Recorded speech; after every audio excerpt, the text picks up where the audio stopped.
স্পষ্ট করে বলেছে যে আমি একজন মৌলবাদী।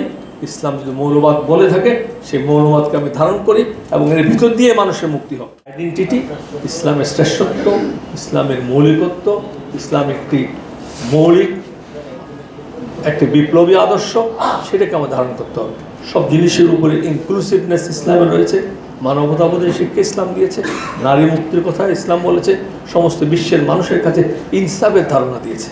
ইনসাফ, আদল, এগুলো ইসলাম কোরআন থেকে শিখছে, নবীদের মাধ্যমে এসছে, সেইটা মানুষের কাছে ছড়িয়ে দিতে হবে।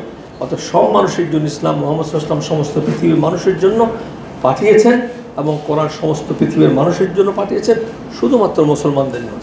অথবা আমাদের এই উদারতা নিয়ে ইসলামের শিক্ষাকে যদি আমরা ছড়িয়ে দিতে পারি, ইসলামের আদর্শ এত শক্তিশালী যে আদর্শকে মোকাবেলা করার মতো কোনো আদর্শ পৃথিবীতে নেই এবং আসবেও না। অথবা আমরা আমাদের ঔদার্য নিয়ে থেকে, আমাদের কুপমণ্ডকা থেকে, ঔদার্য থেকে বেশি প্রয়োজন আমাদের মিননেস থেকে।